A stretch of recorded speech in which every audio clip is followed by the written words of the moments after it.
Mi vida ha estado llena de vergüenza. La verdad es que no tengo la más remota idea de lo que es vivir como un ser humano.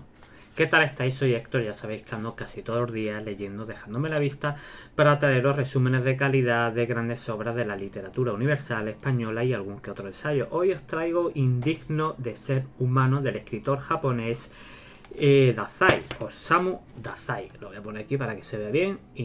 Indigno de ser humano de Osamu Dazai. Dazai nació en 1909 y falleció en 1948. Fue un novelista japonés considerado uno de los escritores del siglo XX más apreciados en Japón. Algunas de sus obras más populares, como El ocaso e Indigno de ser humano, también son consideradas clásicos modernos de su país. Al cumplirse el cincuentenario de su muerte, sus obras de marcadas características autobiográficas, ahora esto lo vamos a profundizar un poco más, y con una reverdía chocante en una sociedad de rígido conformismo, contaba con más seguidores que nunca, tanto en Japón como en otros países. Al finalizar la Segunda Guerra Mundial, Osamu emergió como la voz literaria de su tiempo, capturando el periodo confuso de posguerra, cuando los valores tradicionales fueron desacreditados. Bueno, tras esta breve introducción, que es lo que vais a encontrar en la Wikipedia sobre Dazai, nos metemos de lleno en Indigno de ser humano, que sí, es cierto, tiene un marcado carácter autobiográfico. Se nos describen, al principio conforme entramos en la lectura, se nos describen tres fotografías de la misma persona, niño, joven y viejo. Hay un narrador que nos describe estas tres fotografías. Luego empezamos con el primer cuaderno de notas. La vida del protagonista, como acabo de leer, ha estado llena de vergüenza. No sabe lo que es vivir como un ser humano. Habla en primera persona. Nos dice que su vida ha estado llena de vergüenza, nació en provincia, fue un niño enfermo, y a los 20 años le sorprendió lo sombría que era el alma humana. En las comidas de su infancia en provincias todos se juntaban, eran unos 10. Él era el último hermano y se sentaba en el asiento de menor rango. Era de una familia acomodada. No le gustaba ese momento, se preguntaba por qué tenían las personas que comer 3 veces al día. Su concepto de felicidad difiere del que tienen el resto de las personas. Recuerda haber vivido un infierno de pequeño. Le persigue la inquietud y el miedo a sentirse diferente a los demás. Casi no puede hablar con la gente que le rodea. No sabe ni qué decir ni cómo decirlo. Empezó a hacer bufonadas, que era lo único que le unía a los demás. Se crea una máscara. ¿Acordás también de Mishima, Confesiones de una máscara? Os dejo aquí la etiqueta. Aquí nuestro protagonista se crea una máscara, empieza a ser el gracioso, el bufón, porque se da cuenta que le funciona para socializarse, para relacionarse con los demás. Por lo general las personas no demuestran lo terribles que son, pero de vez en cuando sueltan su látigo. Siempre le había dado miedo la gente, así que se ocultó en una mezcla de soledad y bufonada. Se esforzaba por hacer reír tanto a familiares como a sirvientes. Su padre tenía que viajar mucho a Tokio por trabajo. Yozo, que así es como se llama el protagonista, cuando le gustaba algo, no podía rechazarlo. Cuando no le gustaba algo, no podía rechazarlo claramente, y cuando le gustaba lo aceptaba con extrema timidez. Le era difícil elegir entre dos alternativas. Esta dificultad marcaría su vida posterior. Estaba suscrito a varias revistas infantiles mensuales y solía encargar de Tokio toda clase de libros. En la escuela era famoso, más por pertenecer a una familia acomodada que por su talento. Al ser enfermizo solía perder semanas de clase, incluso un curso entero, pero los exámenes siempre sacaban las mejores notas. Cuando se sentía bien no estudiaba, se pasaba las clases dibujando historietas que hacían reír a sus compañeros en los descansos. Tenía un talento para dibujar bastante marcado. Lo tenía por un niño travieso, pero era todo lo opuesto. Sus criados ya por esa época le enseñaron algo lamentable. Le habían hecho perder la castidad, pero no se lo dijo a nadie. Las personas se engañan todo el rato, casi siempre sin resultar dañadas. Segundo cuaderno de notas. El protagonista vivió un tiempo en otra casa, una de unos familiares cerca de la escuela secundaria. Todo el mundo reía sus bufonadas, incluidos los maestros. Cuando estaba convencido de haber logrado la identidad deseada, recibió una puñalada por la espalda. El agresor fue un debilucho que todos tenían por idiota. Se llamaba Takeichi. En un ejercicio de gimnasia, Yozo se dio un tortazo y todos rieron. Pero Takeichi se acercó y le dijo que lo había hecho a posta. Pasó los días siguientes Yozo inquieto y temeroso. Hiciera lo que hiciera, el debilucho sabía sus intenciones. Intentaría ganárselo, ser su amigo. Un día de lluvia se llevó al chaval a casa de su tía para prestarle un paraguas. Yozo se lleva a su nuevo amigo, al debilucho. El chaval tenía los oídos infectados y Yozo se los curó con la cabeza en su regazo mientras curaba a su nuevo amigo. Este le dijo que seguro que muchas mujeres se enamorarían de él. Una terrible premonición. En su casa siempre había más mujeres que hombres y una mujer sirvienta fue la que provocó el delito, nos dice el narrador. De pequeño jugaba solo con las niñas, pero la profecía de Takeichi tardaría varios años en llegar. Takeichi llegó un día con lo que él consideraba un retrato de un fantasma, que no era otra cosa que una lámina con el autorretrato de Van Gogh. La escuela impresionista francesa estaba muy de moda en Japón por aquel entonces. Se estudiaba arte occidental, desde Cézanne hasta Van Gogh. Las personas que temen a otros seres humanos desean ver espectros de apariencia todavía más horribles. Lo que son nerviosas, las personas nerviosas y se asustan con facilidad, rezan para que la tormenta sea lo más violenta posible. Ciertos pintores que han sufrido a causa de estos fantasmas llamados seres humanos, acaban creyendo en cosas fantásticas y viendo espectros en pleno día. El protagonista le dijo a su amigo que él también pintaría fantasmas. Sus cuadros eran tan lúgubres que lo dejaban helado. Su verdadera y escondida naturaleza estaba en ellos. Solo a Takeichi podría mostrarle ese lado oscuro no es el lado oscuro, es el lado sensible de su carácter. Su segunda profecía fue que se convertiría en un gran pintor. Estas dos profecías sobre la mujer y su futuro como pintor las tenía en la cabeza cuando se fue a Tokio. Aunque quería estudiar arte, su padre lo obligó a entrar en una escuela superior con la idea de hacerse funcionario. En la residencia de estudiantes la vida era insoportable. Era un vertedero donde las bufonadas no servían. El ardor juvenil y ese espíritu estudiantil no iban con él. Tanto las aulas como la residencia eran escenarios de los deseos sexuales más retorcidos. Total, que se fue a la residencia que su padre tenía en Tokio. Yozo no iba mucho a clase. Se pasaba el día leyendo y pintando. Cuando su padre estaba en clase, se iba a la escuela, aunque de vez en cuando se escapaba para ir a clases de pintura como oyente.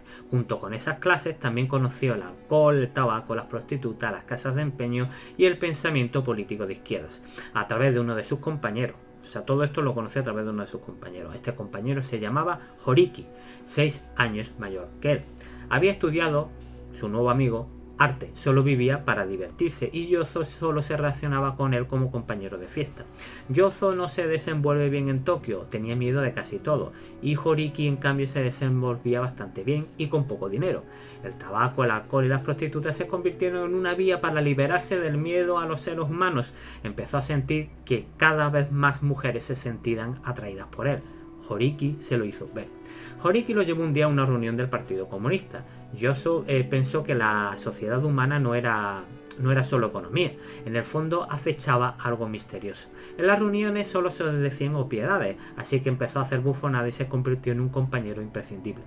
Yozo se sentía marginado desde el día que nació, por eso se siente afecto por las personas consideradas marginadas. También le perseguía el sentimiento de culpabilidad. Su padre tenía responsabilidades políticas, estaba en el parlamento, pero eso no preocupaba a nuestro protagonista, que hacía emisiones clandestinas para el partido que no se tomaba en serio. El padre vendió la casa y tuvo que trasladarse a una pensión. Pronto empezaron los problemas económicos de nuestro protagonista. Abandonó la escuela y las clases de pintura y 2 años más tarde intentó suicidarse con una mujer casada mayor que él. La escuela mandó una carta a casa debido a las ausencias a la ausencia que tenía nuestro protagonista, y el hermano mayor le escribió echándole la bulla. Pero a Yozo le atormentaba el dinero y las misiones clandestinas, que cada vez eran más peligrosas. Lo habían designado líder del movimiento estudiantil marxista de los distritos centrales de Tokio. Estaba harto del partido. Por aquel entonces 3 mujeres estaban interesadas por él. Una de ellas era la hija de la dueña de la pensión en la que se quedaba. La otra era una compañera de partido que estudiaba para maestra. Le daba regalos que él aceptaba a disgusto. Cada día se encontraba con las 2 mujeres, no podía esquivarlas. También recibía los favores de una camarera. Quería recordar que se llamaba Tsuneko. Realizó con ella un pacto de suicidio. Era 2 años mayor que yo y venía de Hiroshima, donde su marido trabajó de barbero. Ahora su marido estaba en la cárcel. La primera noche que pasó con la camarera fue feliz y liberadora, pero solo duró esa sensación una noche. Los cobardes temen hasta la felicidad. Pasó un mes hasta que volvió a encontrarse con ella. Se fue una noche con su amigo Horiki al gran café Sake y Mujeres. No tenía dinero, confiaba que estuviera Tsuneko. Al llegar se sentó su amiga con su amigo y otra camarera, y Tsuneko besaba a Horiki. Yozo tenía celos. Horiki se levantó y dejó de besarla, no podía seguir haciendo eso. Tsuneko y Yozo se miraban, él sentía pena por la pobreza de ella, sentía compasión. Yozo había empeñado casi todas sus pertenencias y esa noche se lanzaron al mar de Kamadura. Ella murió, pero él no. La prensa organizó un alboroto. El padre de nuestro protagonista tenía interés informativo. La familia amenazó con dejarle sin herencia. La policía lo interrogó. Yozo tenía una dolencia en el pulmón y echaba de menos a su amiga. Cuando tosía, echaba sangre. Lo llevaron frente al fiscal y terminaron retirando la acusación por intento de suicidio. Tercer cuaderno de notas, primera parte. Yozo no cumplió la segunda predicción de su amigo, solo era un mal dibujante de revistas malas. Lo expulsaron de la escuela por lo que hizo y vivía en casa de un anticuario amigo del padre apodado El Lenguado. Yozo tenía prohibida la salida de la casa. En la tienda trabajaba como aprendiz. En la tienda trabajaba un aprendiz, no Yozo. El lenguado recibía dinero de los hermanos de Yozo. Cuando este último dijo al anticuario Yozo le dijo al anticuario que quería ser pintor, este se rió. Así que nuestro protagonista se fue de la casa del lenguado. No sabía qué hacer, no tenía amistades más allá del compañero de fiestas, Horiki. Era incapaz de querer a los demás.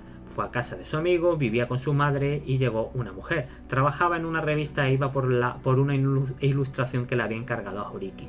La mujer se llamaba Shizuko. Shizuko tenía 28 años y tenía una hija de 5 años. Yozo empezó a vivir con ella, cortó la relación con su familia, ganaba algo de dinero publicando tiras cómicas. Horiki fue a visitarlo y criticó sus tiras cómicas. La personalidad de Yozo cambiaba, cuidaba a la niña, se volvía menos tímido, escribía en revistas de mala muerte, bebía cada vez más, empeñaba los kimonos de Shizuko para sacar dinero para seguir bebiendo, y algunas noches ni siquiera volvía a casa, se pasaba 2 o 3 noches de por ahí de fiesta. Se terminó marchando nuestro protagonista porque madre e hija eran felices antes de que él llegara. El ser humano para nuestro protagonista se rige por la guerra total de todos contra todos. Perdón. La sociedad era solo el individuo, una suma de individuos. La nueva casa donde vivía estaba sobre un bar. Los humanos le daban miedo y no podía hablar con ellos en el bar si antes no se tomaba un vaso de sake. Ya no solo publicaban revistas infantiles, también en obscenas que se vendían en los kioscos de las estaciones. Dibujaba desnudos lascivos. Yoshi-chan era una joven de 17 o 18 años que trabajaba en un estanco. Le pedía a Yozo que dejara de beber. Yozo quería vivir una inmensa felicidad, aunque luego viviera una gran desgracia. Se casó con la joven, pero solo vivió un duro sufrimiento. Y ya nos vamos a la última parte. Ahora contaré de nuestro protagonista. Tercer cuaderno de notas, segunda parte. Durante un tiempo estuvo sin beber, pero pronto volvió Horiki y el sake empezó a correr de nuevo. Horiki lo trataba como un imbécil, un hombre deshonrado, solo lo utilizaba para sus planes. Estaban bebiendo los dos cuando vieron por la ventana cómo forzaban a su mujer, cómo forzaban a la mujer de Yozo. Horiki se fue, cenaron como si nada. Ella se quedó marcada para el resto cómo la forzaban, cómo la agredían sexualmente. Ella se quedó marcada el resto de sus días porque el ternero que la había forzado no apareció más. Estaba siempre asustada. Yozo no hizo nada, no intentó pararlo, no hizo nada. Yozo se intentó matar tomando un medicamento para dormir. Se despertó a los 3 días. Allí estaba el lenguado y la dueña del bar. Como vivía encima, pues del bar donde... su nueva casa estaba encima de un bar, pues iba la dueña del bar. Una noche vomitó sangre sobre la nieve, parecía la bandera japonesa. Era infeliz por sus pecados.